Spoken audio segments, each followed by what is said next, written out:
Does that come with a lot of um, emotional ups and downs, right? So you're excited, Yes, yay, you're playing in yes. the Canadian Football League, then you get cut.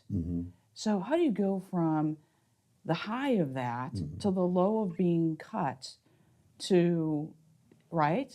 I'm Well, sure that's I think you epidemic. learn that process through sport. You're never gonna always win. Good point. You're not gonna be on a team that's always successful. Hmm.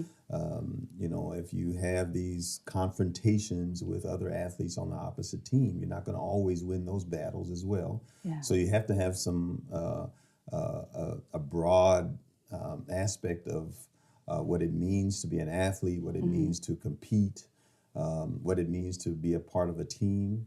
And those aren't going to always be favorable, nor are you going to always win.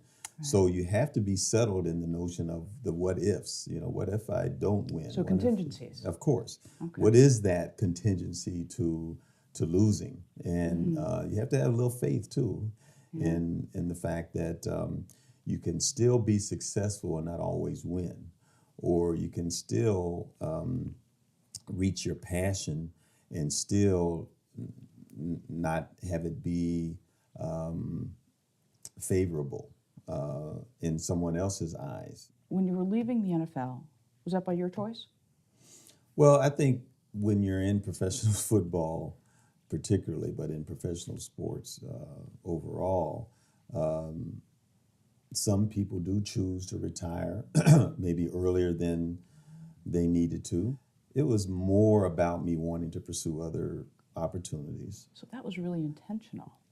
It was, but you know, I think when you look at the way careers are in professional sports, they're very short, they're very finite, and I overachieved. How did you evolve that when your career with the NFL was done? Yeah, How did you take that next step in correct. identifying what was next? Well, it was laid out much earlier in my professional football career, where again, I started a curiosity about academic pursuits So you were of building the the whole foundation notion. all along. Yes. Okay. So in pursuing advanced degrees, I got a master's degree in physical education at the University of Tennessee, and focused more on sport and its social and cultural effects.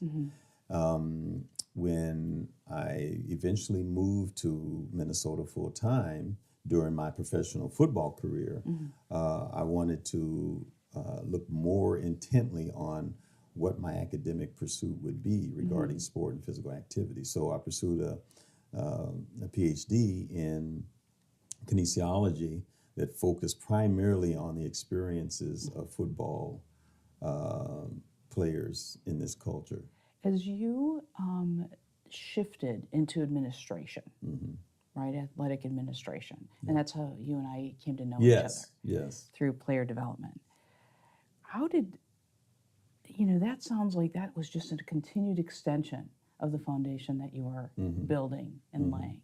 Talk a little bit about how your career had to be reshaped at that time, moving from playing to now being in the office, so Yeah. to speak. Yeah. Well, I tell you what, it did, that transition, certainly academically, I laid it a long time ago because I pursued advanced degrees in sports science. And I knew that if I wasn't going to play, that I wanted to continue my academic pursuit at the University of Minnesota. So I was going to be teaching regardless of how long my professional career in being a player was going to be. But I think the transition certainly was cut really quickly. And one of the notions is that when you're a player, your career ends and it ends abruptly. You're not going to be able to go back and become a player. Very rarely do you see that professional athletes retire and then and then go point. back. Right. But I think my relationship with the University of Minnesota was laid a long time ago through my pursuit of the PhD and the notion of being able to teach at the college level while I was still playing professionally with the Minnesota Vikings. There you go. Helped that transition out of sport much easier. Were you ever nervous about what's next?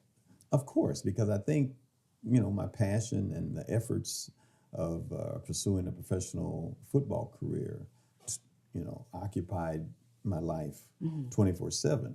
And when that changes, you're curious, but you just are a little nervous about what it might look like, what it might feel like. Certainly I wasn't going to get paid as much, Right. being a professor at a college Yeah. as compared to a professional athlete. So there wasn't necessarily nervousness, but there was a built up notion of curiosity about what this might look like or feel like, to not play anymore and to move into another role. Lo and behold, the Vikings decided they asked me to continue with their organization in the front office. So I never planned that, but I certainly pursued it as being a viable transition for me Okay. in athletics.